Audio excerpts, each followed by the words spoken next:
Hello, welcome back to Space Engineers.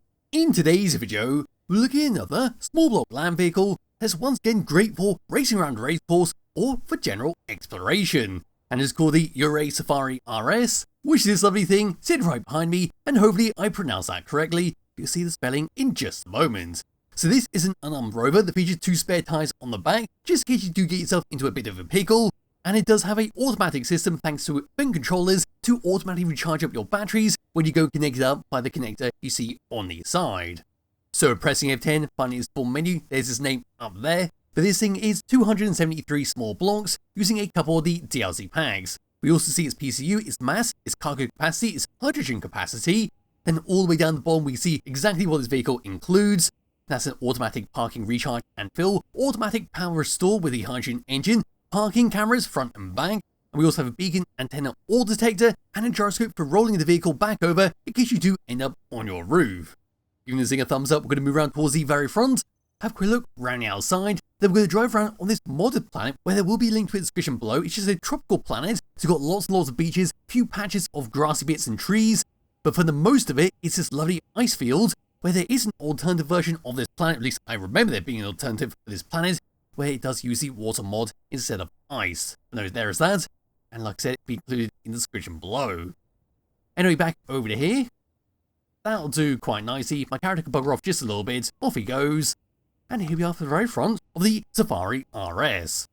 So right over here, what we see is a bunch of fantastic use of the black neon tubes, just acting as that guard, just in case you do bump into something or traveling around at high speeds. Behind there, turning on my light, getting a bit closer, we see fantastic use of barred window blocks, but just behind there we can see the side of our hydrogen engine, which is also sticking out at the very top.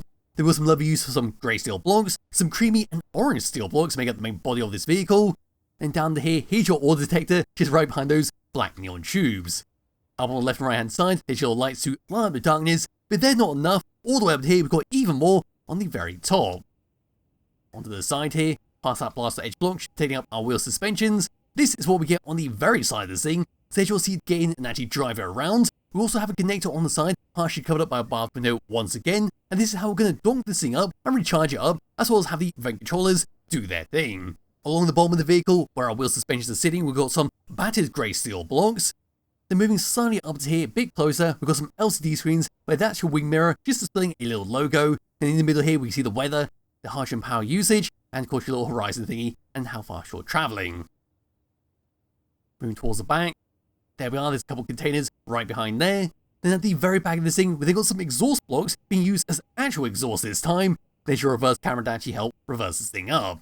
Anyway, once again, barred window blocks coming up are inset lights, which are acting as your brake lights. Got 2 upside down A's, which to me sort of look like hooks, so you can connect up a trailer, or maybe someone's stuck in a ditch and you need to, well, hook them up and drag them out. But then there's your license plate with the name of the vehicle. Down there, here's an access panel for you to tend to open up and fiddle with the internals. Then moving all the way up, there we are, we've got ourselves our spare wheels, which have been held in place or tend to be held in place by some more black neon tubes. Moving further up and looking down, there we go, we see an O2 HU generator right behind there. Then all the way across, there's some more black neon tubes where our other lights are sitting. There's a seat for the opposite side. Over in this section, there's your top mount camera to get a good view of what's going on, as well as another access panel to open up and tend to fiddle around with. Down into there, behind these blocks, we see a battery to help give it a nice bit of power. Then all the way across towards the very front there, there's a hydrogen engine. Anyway, moving all the way down underneath this thing, past the auto detector, below here, turning the camera all the way around, and there we are for the very bottom. So we see how the wheels have been securely set up, been reinforced with some steel plates, but the very base of this vehicle has been covered up by some armoured panels. Of course, there's barred window blocks once again, adding as your little step up inside.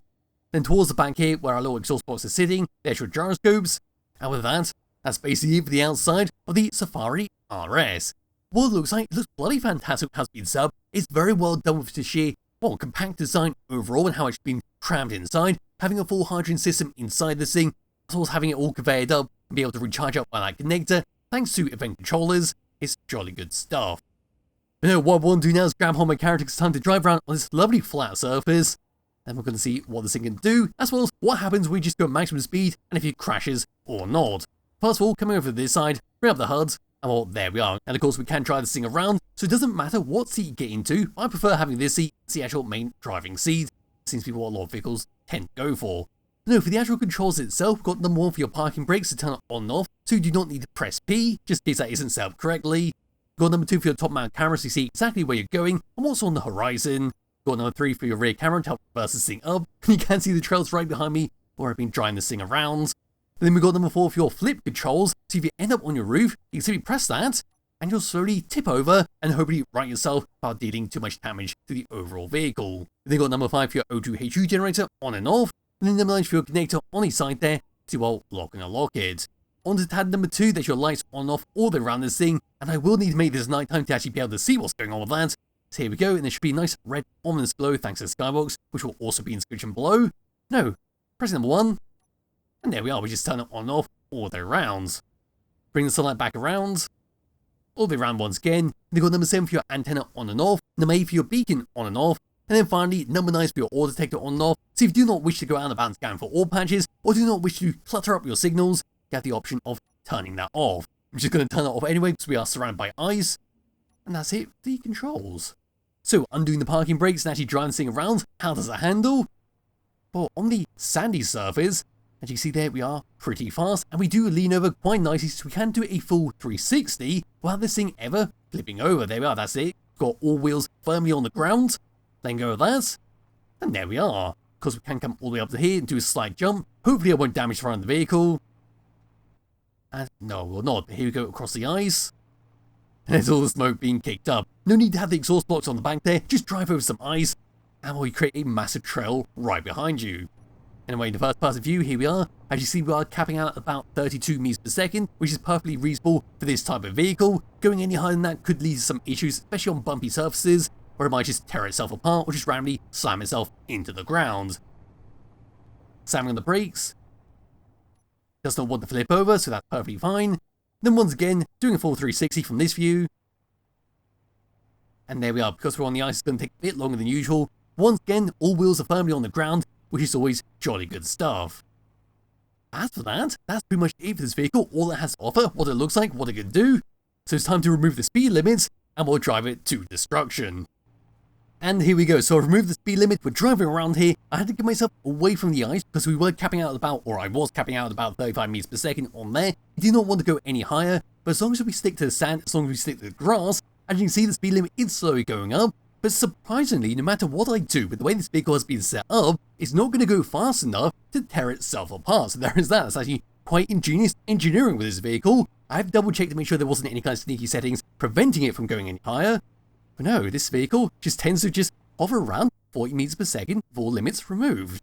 But anyway, as for that, like I said, that's pretty much it for this vehicle. Inside and out, it's a fantastic little vehicle to drive around on a tropical planet, which, as I said, will be in the description below if you are interested. As for that, thank you all for watching. I'll be back with another video some point soon. Bye bye.